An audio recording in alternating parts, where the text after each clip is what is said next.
Bom dia, professor. Olá, pessoal, bom dia. Então, hoje a gente tem a nossa prova, né? Eu mandei as instruções da prova ontem. Ela vai estar disponível no Moodle ali às 10h30. A gente vai ter até a 1 hora, né, para fazer a prova. O que mais? A gente já viu as listas. Ok. Tá, então a gente vai ter até 2h30, né? Então até a 1 hora, né? Mas assim, se precisar de mais tempo, vocês também podem conversar comigo. Eu vou estar no Discord o tempo inteiro, então vocês podem dizer que precisam de mais tempo e a gente pode ver o quanto tempo é necessário, assim. Mas não é para ser, assim, precisar de tanto tempo também, tá? Vão ser 5 questões, tá? 2 questões base, né? Uma questão sobre análise assintótica, entender algoritmos, recorrências, depois uma questão básica sobre grafo, depois 3 questões de projeto de análise de algoritmos, divisão e conquista, algoritmos gulosos e programação dinâmica. E para facilitar um pouquinho a vida, então, eu coloquei então que vocês podem escolher 2 questões das 3 de projeto análise. Então, vocês vão ter 2 questões base, que vocês vão ser obrigados a fazer, e depois 3 questões de projeto análise, das quais vocês têm que escolher 2 para fazer. Então, não precisa fazer 5 questões, só 4. Então, no exame de qualificação, né, a gente está com 4 horas antes era 3, né? Então, assim, tem que fazer 2 questões mais longas, né, de teoria, então acho que fica bem tranquilo para fazer só 4 questões de algoritmo, sendo que 2 delas são mais básicas. Tá? Então, esse é o plano para a prova. 10h30 eu libero o horário e vocês têm até 1 hora para fazer. E vocês podem fazer perguntas ali para mim no chat do Discord o tempo inteiro. Tá? Assim, e também o nível, vamos dizer assim, eu espero um pouquinho menos na prova da disciplina, um pouco menos, né, em algumas partes do que no exame de qualificação. Então, assim, quando eu coloco argumente, tá, é um argumento mais leve, assim, tu pode não, sim, um breve argumento textual é o suficiente, tá? Não precisa fazer alguma coisa assim, uma prova, tá? Então, quando eu falo argumente, é um nível mais leve de requerimento. Quando eu falar prova, daí sim, eu quero uma coisa assim que eu consigo verificar passo a passo que teu argumento funciona. Então, prova é um nível, sim, máximo de requerimento. O argumente, uma breve intuição é suficiente. Acho que é isso de comentários sobre a prova. Então, assim, sobre o que a gente viu até agora, né? Sobre a prova, sobre o que a gente viu até agora, dúvidas? Podem falar. Oi, professor. O senhor me ouve? Sim, estou ouvindo. Professor, eu tenho uma dúvida na questão 5 da lista 2, é aquela questão do blip. Ok. Eu Questão não consegui... Da lista lista 2. 2, ok? Questão 5, lista 2. Dado uma sequência de números inteiros distintos, sem números repetidos, A1 até AN, um número AI com I de 2 até N-1 é um blip, se AI-1 menor do que AI e AI maior do que AI mais 1, ok? AI é maior, AI é maior que AI menos 1 e mais 1, ok? O número A1 é um blip se é 1 maior do que A2, e o número AN é um blip se AN é maior do que AN menos 1. Então, encontre um blip encontre um blip em um vetor de tamanho n apresente algoritmos do problema em tempo O de log de n. Então, big O, né? Então, fica uma coisa logarítmica, apresente a recorrência do algoritmo, prova essa publicidade, tá, ok. Qual é a dúvida? A minha dúvida é que eu não consegui encontrar uma solução em tempo O de log de n para esse problema, porque eu não consegui encontrar uma maneira objetiva de reduzir o tamanho da entrada a cada cada recursão. Assim, Né? Pela natureza do problema e até pelo tempo disponível, não cabe falar em ordenação da entrada. Né? Não, e aí eu fiquei meio travado nisso. Ok, tá. Então, assim, mas é a mesma estratégia, tá? Quando tu vê essas coisas log de N, tu tem que insistir nisso, né? E dizer, olha, né, tem que ser uma busca binária, né? Tem que ser uma busca binária, ou algum tipo de divisão em conquista, né? Algum tipo de divisão em conquista, porque, né, as coisas que a gente viu é a ferramenta que a gente tem. Então, tem que ter alguma coisa assim. Tu tem que conseguir resolver o problema sem ver toda a entrada. Então, tu insiste nisso. Uma parte importante, então, assim, o que a gente está buscando então, não está ordenado o vetor, é verdade, tá? Mas o que a gente está buscando é só um máximo local, tá? Então, um máximo local aqui, então, é um elemento do vetor que é maior que os seus vizinhos. É só isso que tu está buscando. Então, se tu começa a percorrer o vetor de cima para baixo, né? Do início até o fim, tu encontra já um elemento A1 que é maior do que o seu elemento adjacente, ele já é o máximo local. Eu vou abrir aqui o tablet só para a gente discutir isso um pouquinho melhor e não ficar tão vago, tá? Mas, assim, o ponto crucial desse exercício, né, é pensar que os valores são distintos. Como eles são distintos, tu tem algumas garantias, né? Então, assim, quando tem um vetor distinto, então, assim, né, imagina o seguinte, tá? O ponto crucial é o seguinte, imagina o seguinte, então imagina que tu pega um elemento qualquer do vetor, tá? Um elemento qualquer, né? Posição aí, tá? Tu pega a posição aí. Tu tem algumas possibilidades, né? Então, imagina que aí é maior do que aí menos 1, maior do que aí mais 1. Eu vou escrever isso para ficar mais fácil, mas ok. Se essa é a situação, né? Então tu tem um bleed, pronto, né? Agora imagina o seguinte, imagina que aí é menor do que aí mais 1, tá? Então, assim, aí não é um bleed, né? Aí mais 1 é maior do que aí, ok? Agora, o que acontece? Acontece o seguinte, acontece que talvez aí mais 1 é um bleed, né? Talvez aí mais 1 é um bleed, a gente não sabe, talvez é, né? Então, a gente pode verificar se aí mais 1 é um bleed. O que a gente precisa? Não está funcionando aqui, peraí. Error. Ok. Sai. Volta. Ok. Ok. Ok, agora foi. Deixa eu pegar aqui a caneta. Aqui.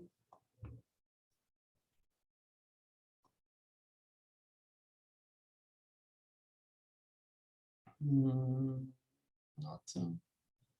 Ok. Ok, compartilhar aqui a tela. Sure. Aqui. Ok, né? Então, assim, a gente olha o elemento aí, né? Então, se aí maior do que aí menos 1 e aí maior do que aí mais 1, aí já é aqui o blip. E a gente ganhou a questão. Beleza. Agora, suponha que aí é menor que aí mais 1. Agora, a gente tem duas possibilidades, né? Ou aí, né, mais 1 é maior que aí mais 2, ou aí mais 1 é menor que aí mais 2. Né? Tem duas possibilidades. Se aí mais 1 é maior do que aí mais 2, pronto. Aí é um blip. Se aí mais 1 é menor do que aí mais 2, né? Talvez aí mais 2 é um blip. Talvez aí mais 2 é um blip. A gente não sabe. Só que o que a gente sabe? A gente sabe que todos os elementos no vetor são distintos, né? Não tem repetição. Então vai acontecer o quê? Então tem duas possibilidades. A gente pode continuar vendo essa sequência de aí mais 1, aí mais 2, aí mais 3 e assim por diante até o fim do vetor. E sempre, aí é sempre vai ser menor do que aí mais 1. né? Então, essa sequência somando, né? Então, aí mais 1 menor do que aí mais 2, aí mais 2 menor do que aí mais 3. Então, se eu continuar verificando nessa segunda metade do vetor, e essa relação sempre se manter, porque os elementos sempre são distintos, então sempre vai ter um menor ou um maior, vai acontecer o quê? Eu vou chegar no elemento AN, e a n vai ser maior do que a n menos 1. E daí a n vai ser um blip. Concorda? Sim. Sim, né? Se, de outra forma, em algum momento, eu olhar para alguma situação, eu chegar lá num AJ qualquer, e a J for maior do que a J mais 1, eu não vou chegar no fim do vetor, mas como esse outro AJ, né, que está nessa sequência de AIs, né, é maior do que a J menos 1, então aqui eu encontrei o blip. Então, assim, quando eu olho nessa sequência e todos os elementos são diferentes, né, eu verificar na segunda metade do vetor é suficiente já, porque ou eu encontro um elemento que é um blip, então ele é maior do que os seus vizinhos, ou eu vou até o fim do vetor e encontro um blip. Então, olhando a metade do vetor e olhando os vetores, as posições adjacentes, eu consigo garantir que a metade que eu vou verificar contém um blip. Eu não sei qual é, mas ela contém. Então, em algum momento, o vetor vai decrescer, eu vou encontrar um máximo local, ou eu vou até o fim do vetor e encontro um máximo local no fim do vetor. Então, isso com certeza vai acontecer. Olhando na metade do vetor, ou uma posição qualquer, eu consigo garantir que na parte do vetor que eu for, ali contém um blip. De alguma forma contém um blip. Ou o meu elemento atual é um blip, ou ali contém um blip. Porque ou aquele é o máximo local, ou o vetor nunca decresce, daí o fim daquela parte do vetor contém um blip. Beleza. Agora eu generalizo esse raciocínio. Então, eu pego isso e coloco a ideia disso numa busca local, né? Uma busca binária. Eu vou na metade do vetor, olho se ali tem um blip. Não é um blip, agora eu tenho que garantir que eu vou ver a metade do vetor que contém um blip. Então, eu olho os vizinhos adjacentes, né? Ou eu vou para a direita, ou eu vou para a esquerda. Então, se o meu elemento da direita é maior do que o meu elemento central, eu vou verificar a direita, senão eu verifico na esquerda. E é isso, né? Agora, eu vou repetir esse processo até encontrar um blip, porque eu garanto, e a propriedade que eu garanto, a invariante que eu tenho o subvetor que eu vou verificar sempre contém um blip. E daí, eventualmente, eu encontro ele. Essa é a ideia. Faz sentido? Faz, total. Eu já sei o que me travou aqui. É porque, para isso, isso que o senhor explicou ser verdade, o vetor necessariamente contém um blip, né? Eu estava pensando na possibilidade também da resposta ser que o vetor não contém um blip.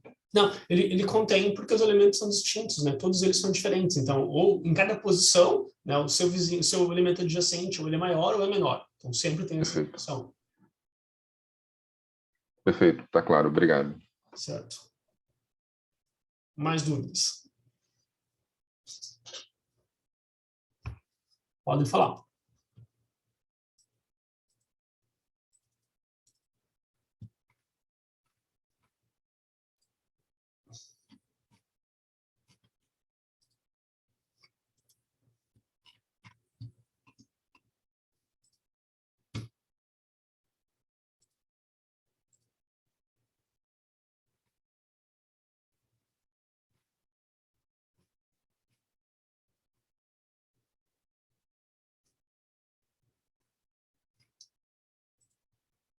Um comentário geral, talvez, né? Que assim, é bem importante nas questões de algoritmos gulosos, né, focar na prova, né? Eu já falei isso antes, né, mas assim, só para lembrar isso, né, é importante fazer uma prova com bastante detalhe.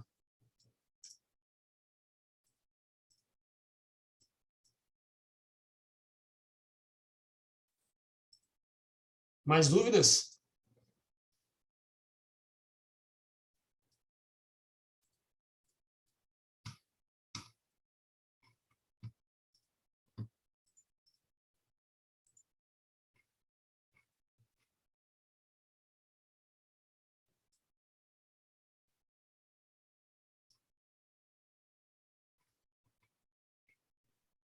Professor, Sim, pode falar.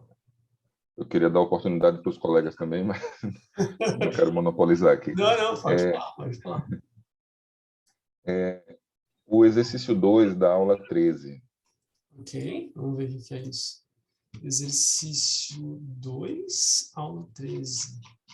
Aula 13, a gente já está em programação dinâmica. Exercício 2. Exercício 2. Considere um grafo linear com pesos não negativos WV. Apresente um algoritmo polinomial que computa um conjunto independente de peso máximo. Prove a corretude do algoritmo e analise a sua complexidade de tempo, tá? Vamos ver isso, então. Então, o que eu tenho? Vamos ver o que eu tenho aqui. Então, eu tenho um grafo, deixa eu botar aqui preto, eu tenho um grafo, né, com vértices e arestas, né? Considere um grafo linear. Então, um grafo linear é o que eu tenho é um caminho, né? Então, eu tenho aqui, deixa eu fazer diferente. Então, eu tenho aqui V1, V2, V3, V4, pontinhos, traço, pontinho, pontinho, pontinho, traço, V, né? Então, eu tenho um grafo linear com pesos não negativos, com vértices com pesos não negativos. Então, os vértices que têm peso, né, tem uma função de peso lá, né? Então, uma função que dado um vértice, né, que pertence ao conjunto de vértices, isso aqui vai ter um peso WV. Beleza? Então, os vértices têm um peso WV, ok? Então, grafo linear com pesos não negativos, ok, acho que é isso, né? Então, tá. Então, N aqui N é o tamanho do conjunto de vértices, ok? E o que eu quero é um conjunto independente de peso máximo, ok? Então, eu quero um conjunto independente de peso máximo. O que é um conjunto independente, né? Um conjunto independente é um subconjunto de vértices que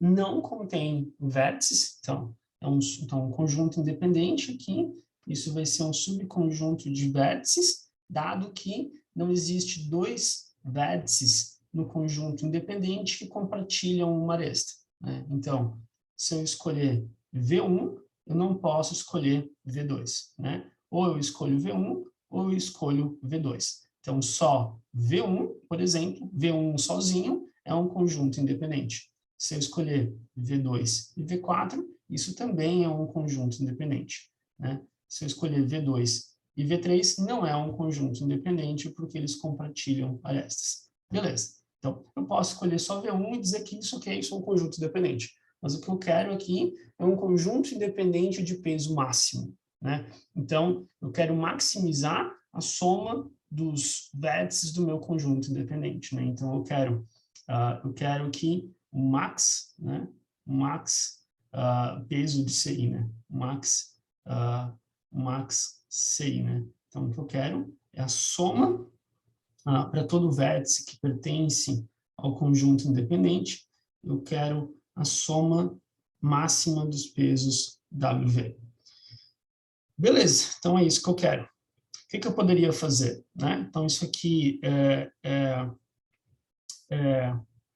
eu tenho VN vértices, eu poderia pegar, por exemplo, então aqui eu tenho uma coisa que é uma seleção binária, né? Eu posso pensar que eu tenho, por exemplo, um número binário, né? Então, tenho 2 na N aqui possíveis seleções de vértices, né? Então, isso, por exemplo, é colocar um bit aqui, 0, 1, 0, 1. Então, tenho 2 na N seleções possíveis. Dado uma seleção, eu posso verificar se ela respeita o critério de conjunto independente e depois eu posso computar o peso dela, né? Então, computo o peso da seleção que eu tenho agora. E dado que se eu tiver essas duas respostas, posso verificar se ela é um conjunto independente, se ela tem um peso maior que a seleção anterior, e daí eu respondo que é um conjunto independente. Então, eu posso verificar o seguinte, né? Então, vamos pensar assim, para toda chamar assim, seleção,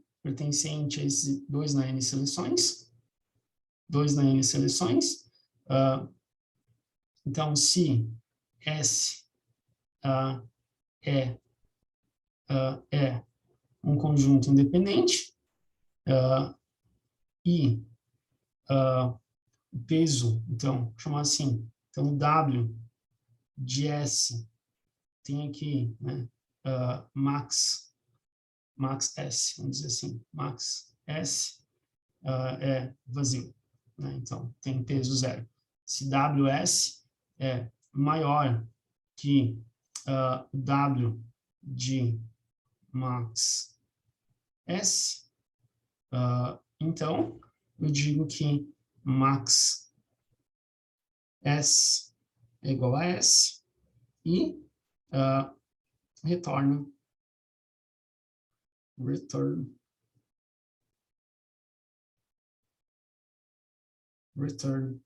max S. Ok? Esse algoritmo funciona? Sim, aparentemente sim. Agora, a dúvida é porque a questão pede um algoritmo linear. Pois é. Polinomial, perdão. Polinomial. Polinomial, né? Então, aqui a gente vai verificar 2 na n atribuições, né? Então, esse algoritmo exponencial não resolve o que a gente quer resolver. Mas a estrutura que é importante, né? Então, se a gente tem essas possíveis seleções, a gente tem várias delas, né, possíveis, e elas têm que satisfazer esses 2 critérios. O critério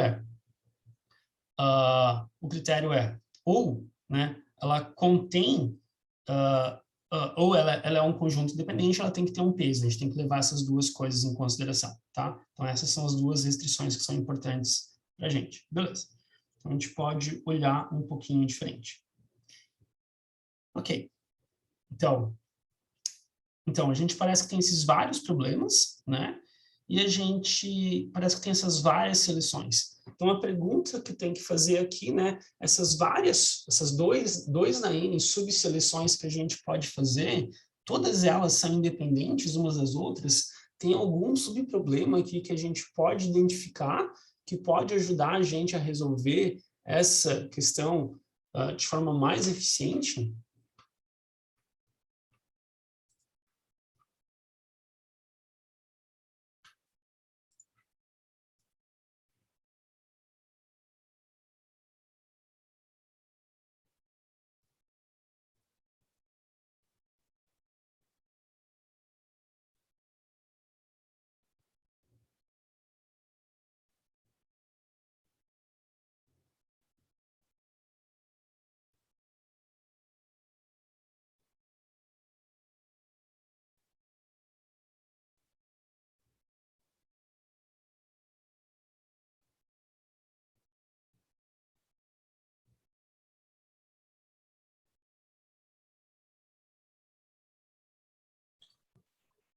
Alguma ideia? A forma como eu olhei para esse problema foi tentando encontrar algum tipo de padrão entre a seleção, né? Então, se eu seleciono V1, eu não posso selecionar V2, ok? E eu posso selecionar V3. Agora, se eu seleciono V2, eu posso aplicar exatamente o mesmo raciocínio, né? Que eu não posso selecionar o adjacente, mas eu posso selecionar o próximo. Então, a gente tem uma distância de -2 vértices, né? Do nodo que eu seleciono, menos 2 nodos para trás eu posso selecionar novamente. E o mesmo padrão ele se aplica para -3 nodos, porque pode ser... Então a gente teria um padrão par, né? Um padrão ímpar e também um padrão de distância -3 com relação ao nodo que eu seleciono. Ok. Então, se eu computar o somatório entre esses 3 padrões e pegar sempre o máximo deles, eu consigo desenvolver o algoritmo. Ok. como é que eu represento isso como uma recorrência? Você está pensando assim em computar isso, né? Mas isso aqui ele tem uma estrutura, né, de algoritmo de programação dinâmica, né? Então, a gente quer reutilizar, está dizendo, olha, eu vou computar esses subproblemas e eu vou reutilizar eles. Mas um ponto importante é que tu está vendo ele de forma local e a gente tem que argumentar um pouquinho mais geral que isso funciona, né? Então, assim, imagina que a gente está vendo um problema de tamanho n, tá? Então, qual é o valor, então vou chamar assim, o valor do conjunto independente de tamanho n, tá? Que usa n vértices. Qual é o valor desse conjunto independente? Vou chamar de W, sendo W aqui, então W de C e N. Né? Qual é o valor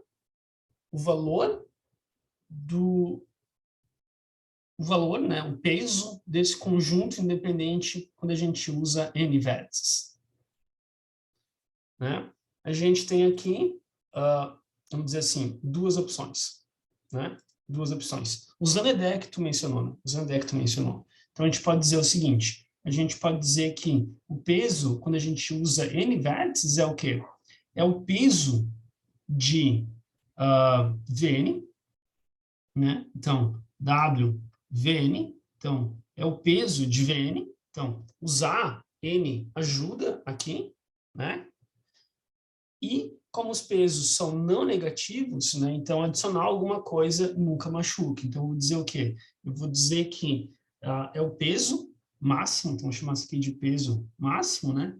É a solução ótima do conjunto independente CI N menos 2. Então, assim, se eu usar o vértice Vn, eu não posso usar o Vn menos 1, mas eu posso usar o peso máximo do subproblema, que eu não sei qual é a solução, tá? Eu não sei qual é a solução nesse momento, mas se eu tiver uma solução ótima para o problema que tem n menos 2 vértices, eu sei que eu posso usar o n menos 2 ou não, mas se eu tiver o peso máximo da solução do problema com n menos 2 vértices, e combinar isso com o peso do vértice n, então eu tenho uma solução ótima se a melhor escolha é usar o vértice Vn. Então, assim, eu não sei qual é essa solução aqui, tá? Mas eu sei que se eu tiver uma solução ótima para um problema com n menos 2 vértices, e eu agrupar isso com o vértice Vn, então eu tenho uma solução ótima para o problema. A outra opção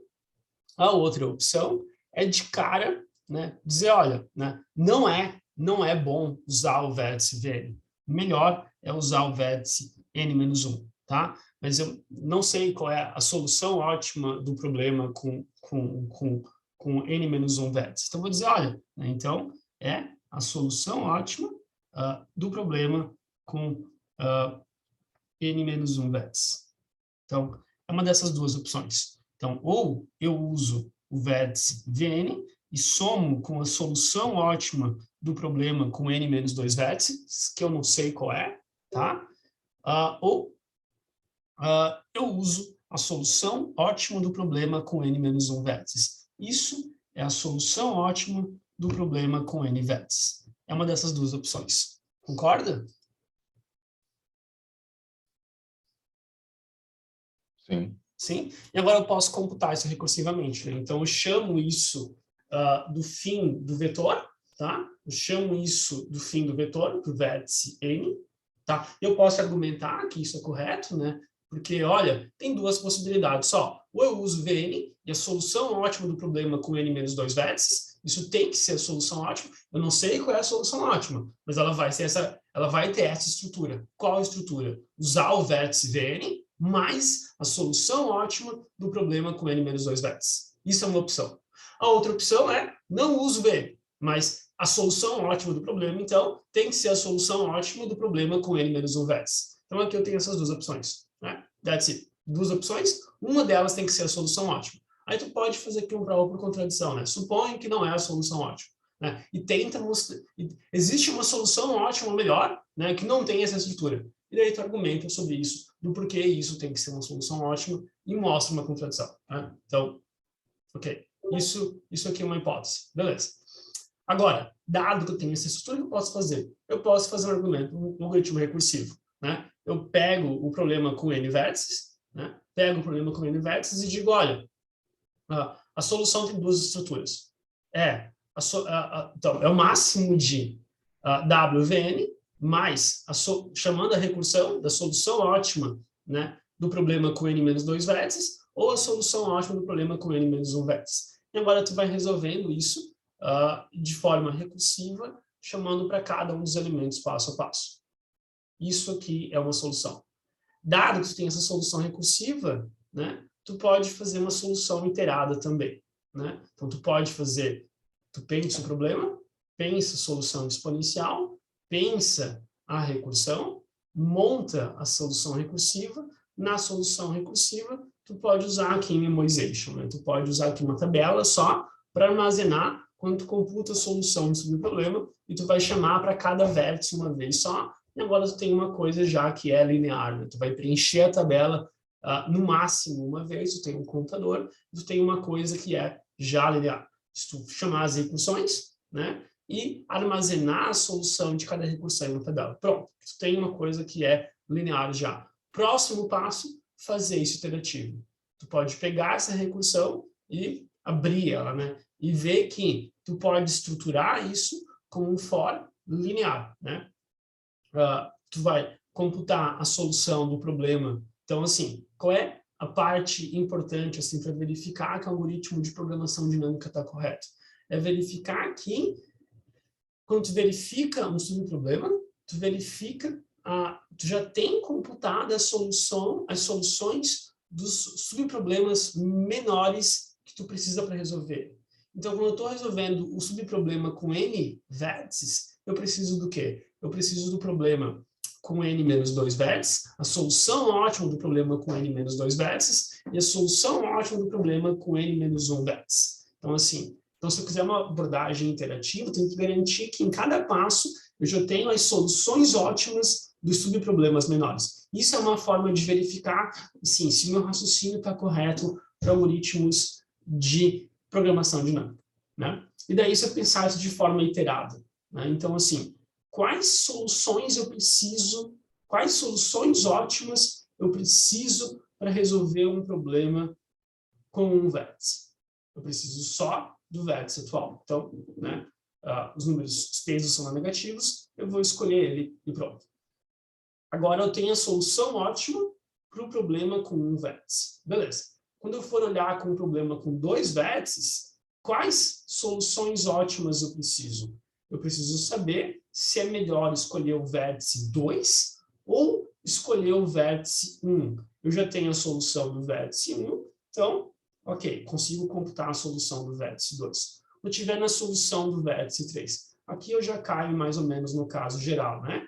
Eu preciso da solução ótima do vértice 1 para computar, então, Vn, quando Vn é igual a 3, solução ótima do subproblema com n menos 2 vértices, é a solução do problema só com V1, eu tenho isso computado, ou a solução ótima do vértice 2, também tenho isso computado. E agora eu vou ter a solução ótima do vértice, usando 3 vértices, até o vértice V3. Agora, quando eu olhar V4, mesma coisa, V5, V6, até Vn, e quando eu chegar e computar a solução do último vértice, com n vértices, eu vou ter a solução ótima do problema.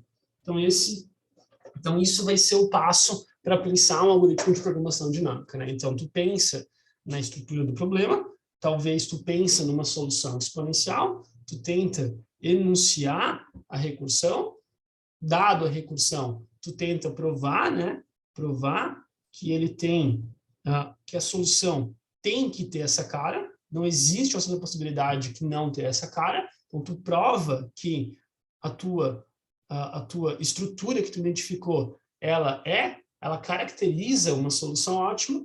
Depois disso, tu pensa em um algoritmo recursivo e, se tu quiser, tu pode pensar ainda em um algoritmo iterativo que não usa recursão, né? Talvez um passo intermediário é pensar na recursão e daí pensar em uma solução que usa uma tabela para armazenar subproblemas. Então, esse é assim, o padrão para pensar algoritmos de programação dinâmica. Ficou mais claro? Sim, sim. Está claro. Obrigado. Mais dúvidas?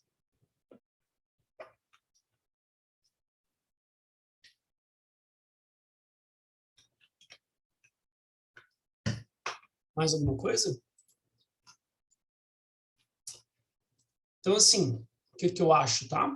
Então, eu acho que a gente encerra por aqui, tá? A gente viu, então, uma questão, né, de divisão e conquista. A gente viu aqui uma questão que pensou, assim, na coisa geral de algoritmos de programação dinâmica, tá? Eu vou disponibilizar as provas no Moodle. O que é importante para mim dizer para vocês? Então, tenta, assim, quando apresentar a solução, tenta apresentar o teu raciocínio, né? E não só um algoritmo, assim, apresenta o teu raciocínio. Né? Apresenta, olha, esse é o problema, apresenta um exemplo para o problema, faz uma prova, assim, com cuidado. Apresenta um exemplo para o problema, assim, tu ajuda até tu entender o problema. Apresenta aqui programação dinâmica, pode apresentar uma solução exponencial, né? Para gente entender que pelo menos eu sei o que eu quero, eu sei qual é a estrutura do problema que eu quero. Apresenta a recursão, apresenta a prova que a recursão tem, ela representa a estrutura ótima de solução do problema, apresenta um algoritmo recursivo, apresenta um algoritmo recursivo com memória, apresenta um algoritmo iterativo. Pronto, né? Então, esse é uma solução adequada para um problema de programação dinâmica, né? O algoritmo recursivo apresenta a recursão, né? Apresenta a recorrência, apresenta o algoritmo com cuidado, cuida dos casos bases, argumenta sobre a corretude, usa o método mestre, prova a complexidade. Algoritmo guloso, né? Aqui é importante. Apresenta o algoritmo, né? Prova que ele é correto. Tá? Ele tem que ser correto. Parte do algoritmo guloso lembra. Algoritmo guloso, maior parte da questão está na prova, senão não é suficiente. E exemplos sempre ajudam para mostrar que tu entendeu. Que mais? Né? Mantenha calma, tenta fazer as questões.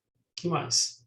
Sim, o algoritmo tem que funcionar, tá? O algoritmo tem que ter detalhes suficientes que funciona. Os casos bases têm que funcionar. Eu vou pegar um exemplo, tá? Vou escrever no papel e vou tentar rodar o teu algoritmo. Então, o algoritmo não pode ser só uma ideia, ele tem que funcionar. Ele tem que retornar o valor que ele tem que retornar, ele tem que lidar com casos bases, se for 1, se for 2, se for 3, se for 4, ele funciona, o tamanho do conjunto que eu estou lidando, se for N mais 1, se for ímpar, se for par, o algoritmo tem que funcionar. Tá? Não precisa, tu pode escrever em palavras o algoritmo, como tu quiser, mas ele tem que funcionar, ele tem que compilar nesse sentido. Tá? Então é isso, boa sorte. Eu vou estar... Professor, só uma dúvida. Então, nesse caso, assim, não precisa ser um pseudocódigo, assim, não necessariamente, pode ser uma descrição. Tá? Pode ser uma descrição, mas eu tenho que conseguir executar ele, essa é a parte importante. Tá? Eu tenho que conseguir verificar cada passo que ele está funcionando. Tá? Então, boa sorte. Eu vou estar ali no Discord e a gente vai conversando, tá bom? Então, boa prova. Até mais. Tchau, tchau. Tchau.